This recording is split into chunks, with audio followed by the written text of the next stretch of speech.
Hello students. So this is the lecture number 2 of SP first chapter Corporate Finance.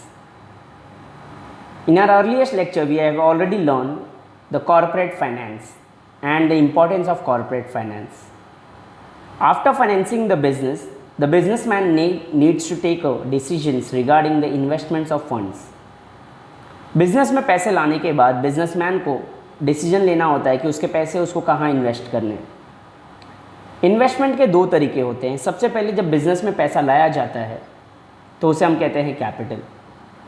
तो इस chapter में हम पढ़ने वाले हैं fix capital, working capital, distinguish between fix capital and working capital and factors affecting requirement of fix capital, factors affecting requirement of working capital.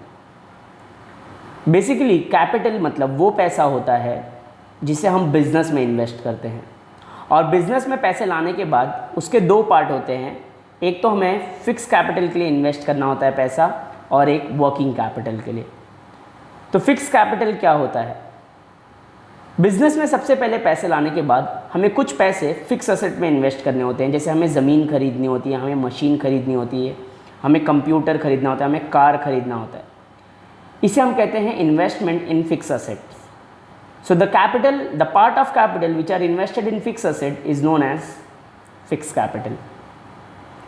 तो fixed capital का मतलब आपको समझा। Fixed capital means the money which are invested in fixed assets such as plant and machinery, building and land, computer and devices, motor car, etc. It is known as fixed capital. Now what is working capital? Working capital means the cash requires for a day-to-day operations. किसी किसी organisations का working capital ज़्यादा होता है, किसी किसी का working capital कम होता है, डिपेंड करता है उनके रिक्वायरमेंट के ऊपर। बिजनेस जब हम स्टार्ट करते हैं तो हमें फिक्स असेट खरीदने के बाद फिर हमें पैसे की ज़रूरत होती है रॉ मटेरियल खरीदने की। फिर इस रॉ मटेरियल को हमें फिनिश गुड्स में कन्वर्ट करना होता है, फिर ये फिनिश गुड्स बिकता है। तो आइए हम साइकिल देखते हैं। पहले हम कैपिटल से कुछ कैश से रॉ मटेरियल कन्वर्ट करते हैं, मतलब रॉ मटेरियल खरीदते हैं, और कुछ इन्वेंट्री, कुछ स्टॉक करके रख देते हैं। फिर ये रॉ मटेरियल फिनिश गुड्स में कन्वर्ट होता है और कुछ वर्क इन प्रोग्रेस में रहता है। तो इस रॉ मटेरियल का स्टॉक, वर्क इन प्रोग्रेस का स्टॉक और फिनिश गुड्स के स्टॉक को हम कहते हैं इन्वेंट्री। मान लीजिए रॉ मटेरियल को फिनिश गुड्स बनने में 25 डेज लगते हैं। फिर ये फिनिश गुड्स बिकता है मार्केट में, और जो कि हमें उधार पे बेचनी होती है, क्रेडिट पे। अब ये उधार वसूल करने में आपको लग गए 25 डेज। मतलब टोटल आपका कैश से रॉ मटेरियल से फिनिश गुड्स, बाद में अकाउंट रिसीवेबल, और फिर बाद में कैश कन्वर्ट होने के लिए 50 डेज लगते हैं। मतलब आपका वर्किंग कैपिटल कैश में कन्वर्ट होने के लिए 50 डेज लगता है। तो ये डिपेंड करता है ऑर्गेनाइजेशंस के ऊपर, डिपेंड करता है कमोडिटीज़ के ऊपर कि आप किस चीज़ में बिजनेस कर रहे हो। तो ये है वर्किंग कैपिटल का साइकिल हमने देखा। तो वर्किंग कैपिटल को कैलकुलेट कैसे किया जाता है? Current asset minus current liability. Current asset मतलब बिजनेस का इन्वेस्ट किया हुआ पैसा फिक्स असेट के अलावा कैश में, डेटर्स में, स्टॉक जिसको हमने अभी देखा था, इन्वेंट्री, स्टॉक, ये करंट असेट है। उसके बाद बैंक ओवरड्राफ्ट,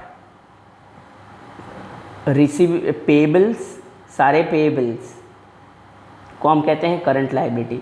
जब करंट असेट से हम करंट लायबिलिटी लेस कर देते हैं तो हमें पता चलता है वर्किंग कैपिटल कितना है। मान लीजिए करंट असेट है 10 रुपीज़, करंट असेट 10 और करंट लायबिलिटी 8।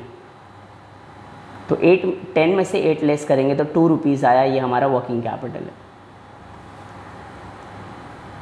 तो जब करंट असेट करंट लायबिलिटी से ज़्यादा होता है तो उसे हम कहते हैं पॉजिटिव वर्किंग कैपिटल, और जब करंट असेट करंट लायबिलिटी से कम होता है तो उसे हम कहते हैं negative working capital. Which means business के पास उतना भी पैसा नहीं है कि अपने लायबिलिटीज़ को वो पूरा दे पाए। करंट असेट में क्या क्या आता है? करंट लायबिलिटी में, करंट असेट में cash, bond, stock, inventory, mutual funds, amount receivable, हर वो असेट जो फिक्स असेट नहीं है वो करंट असेट। और करंट लाइबिलिटी में हर वो लाइबिलिटी जो हमें देना बाकी है, जो बस अराइज होने वाला है 1 साल के अंदर हमें देना बाकी है।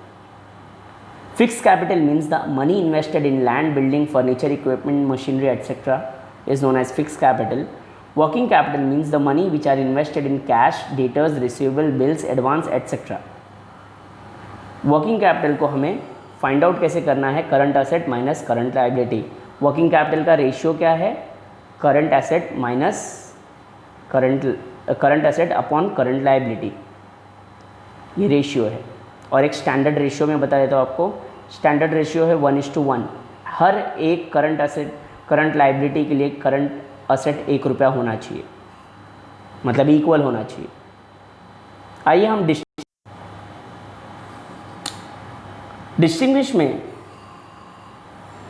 5 मार्क्स के लिए इस क्वेश्चन को पूछा जाता है और 5 मार्क्स के लिए आपको 6 पॉइंट्स लिखने हैं total, 1 2 4 3 4 5 6 points. So fixed capital means refers to any kind of physical assets, that is fixed asset. Fixed capital means the capital which are invested in fixed asset is known as fixed asset. Whereas working capital refers to the sum of current assets. Current assets को हम कहते हैं working capital. Nature, fixed capital business में कब तक रहता है? Almost permanently. जैसे कि building permanent रहता है, cash permanent रहता है क्या? नहीं। Working capital is a circulating capital, it keeps changing. तो कैश परमानेंट नहीं रहता है। कैश के बाद रॉ मटेरियल होता है, फिर रॉ मटेरियल से हम उसको फिनिश गुड्स में बनाते हैं, फिर फिनिश गुड्स से उसको बेचते हैं, फिर वो कैश में कन्वर्ट होता है। तो ये हमेशा सर्कुलेट होता रहता है, it keeps on changing. Purpose, fix asset को हम क्यों इन्वेस्ट करते हैं? The invested in fix asset such as land and building etcetera. तो फिक्स कैपिटल को हम लोग का पर्पस क्या है? फिक्स एसेट खरीदना। लेकिन वर्किंग कैपिटल का हमारा पर्पस क्या है? To be invested in short term asset such as cash, account receivable, inventory etcetera. Fix capital को जमा करने के लिए पैसे कहाँ से आते हैं? Shares, debentures, bonds, long term loans, हर वो फंड्स जो ज़्यादा टाइम के लिए होता है उसे हम फिक्स कैपिटल में इन्वेस्ट करते हैं। जैसे कि शेयर्स परमानेंट रहता है, debentures long term, loans, bonds, ये सारी चीज़ें लॉन्ग टर्म पर्पस के लिए होती है, तो इसे हम फिक्स कैपिटल में इन्वेस्ट करते हैं। बट वर्किंग कैपिटल के लिए हमें डिपेंड होना पड़ता है शॉर्ट टर्म लोन पे, डिपॉजिट्स पे, ट्रेड क्रेडिट या फिर बैंक ओवरड्राफ्ट पे। जो इन्वेस्टर फिक्स कैपिटल में इन्वेस्ट करता है उसका इंटेंशन क्या होता है? उनका इंटेंशन होता है to make a future profit. Future में अच्छा पैसा कमाने के लिए फिक्स कैपिटल में कोई भी इन्वेस्ट करता है। लेकिन जो इन्वेस्टर ज़्यादा वेट नहीं करना चाहते और ज़्यादा रिस्क लेना नहीं चाहते, they invest money in a working capital for getting immediate return. तुरंत रिटर्न जिसे चाहिए वो वर्किंग कैपिटल में इन्वेस्ट करता है। रिस्क, सबसे ज़्यादा रिस्क है फिक्स कैपिटल में और वर्किंग कैपिटल में कम रिस्क है।